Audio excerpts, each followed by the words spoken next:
नमस्कार। राजनीति की दुनिया में कुछ सीटें चुनावी मैदान होती हैं जहां हर बार एक नई जंग होती है और कुछ सीटें होती हैं अभेद्य किले। आज हम राजस्थान के ऐसे ही एक मजबूत सियासी किले झालरापाटन की संरचना को परत दर परत समझने की कोशिश करेंगे। देखते हैं कि इसकी दीवारें कितनी मजबूत हैं। झालरापाटन, राजस्थान।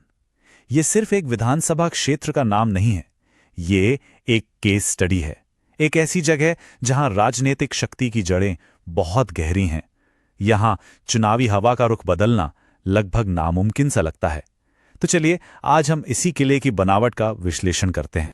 सबसे पहले रणभूमि को समझना जरूरी है। झालरापाटन एक राजनीतिक किला क्यों है? देखिए, ये सीट दशकों से बीजेपी का एक मजबूत गढ़ रही है और इसकी नींव एक बेहद प्रभावशाली राजनीतिक शख्सियत पर टिकी है। और वो शख्सियत हैं पूर्व मुख्यमंत्री वसुंधरा राजे। वो यहां से 5 बार की विधायक हैं। उनका अपना एक व्यक्तिगत ब्रांड है, एक गहरा नेटवर्क है और यही उनकी असली ताकत है। सोचिए, पिछले 5 चुनावों में से 4 बार जीतना, ये साफ बताता है कि यहां मुकाबला सिर्फ एक पार्टी से नहीं बल्कि एक मजबूत विरासत से है।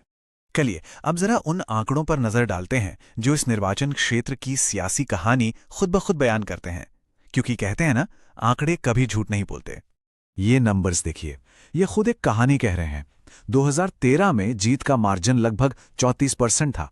2018 में ये घटकर 16% के आसपास आया, लेकिन 2023 में ये फिर बढ़कर लगभग 23% हो गया।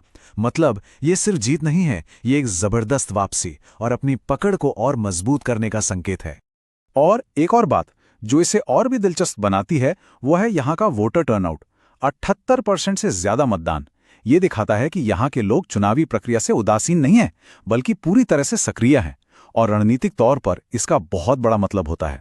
यहाँ एक बहुत ही दिलचस्प पैटर्न है। 2018 से 2023 के बीच बीजेपी की जीत का अंतर 16.3% से बढ़कर 22.8% हो गया।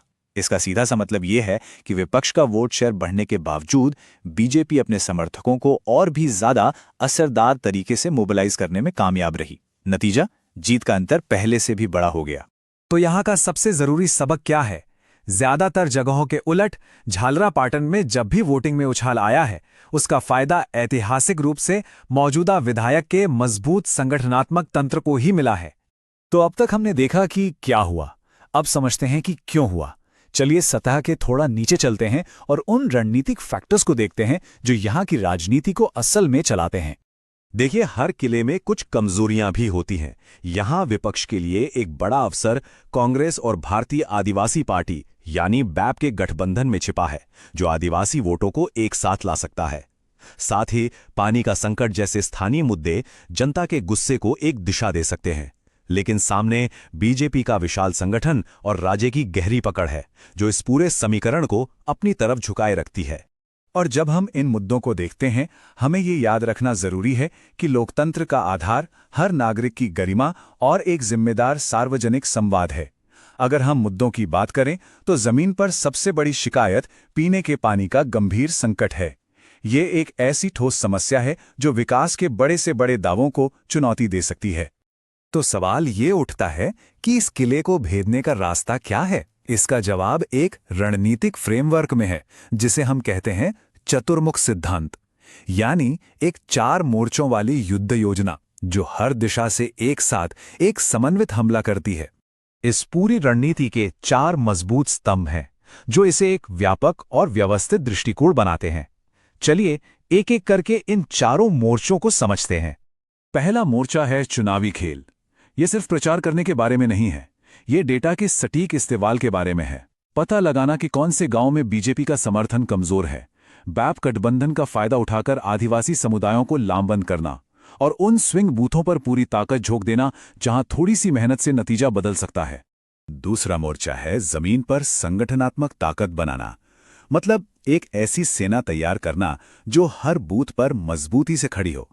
इसके लिए कांग्रेस और बीएपी के कार्यकर्ताओं को एक साथ लाना होगा, उन्हें वोटरों को अपनी बात समझाने के लिए ट्रेनिंग देनी होगी और किसी भी तरह के दुष्प्रचार का तुरंत जवाब देने के लिए एक रैपिड रिस्पॉन्स टीम बनानी होगी।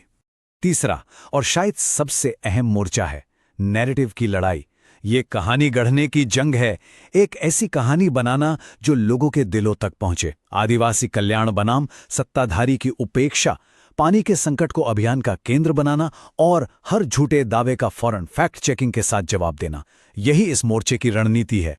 और चौथा मोर्चा है संसाधनों का सही इस्तेमाल, क्योंकि एक लंबी लड़ाई में हर रुपया और हर मिनट कीमती होता है।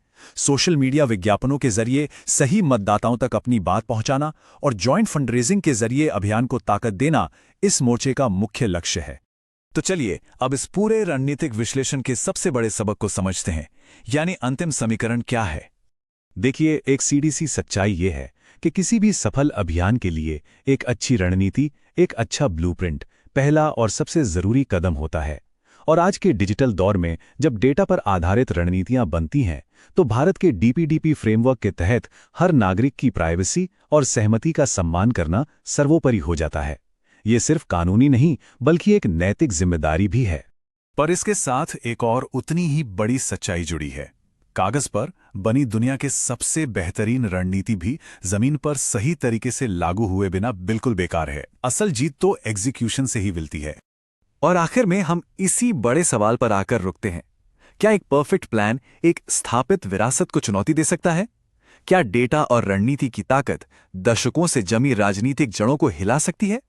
इसका जवाब तो भविष्य ही देगा। अगर आप एक जन केंद्रित नेता बनना चाहते हैं और अपने निर्वाचन क्षेत्र का उत्थान करना चाहते हैं, तो blueprintstrategies.ai से mgr@blueprintstrategies.ai पर संपर्क करें या 080-420-41602 पर कॉल करें। राजनीति से परे एक उद्देश्य।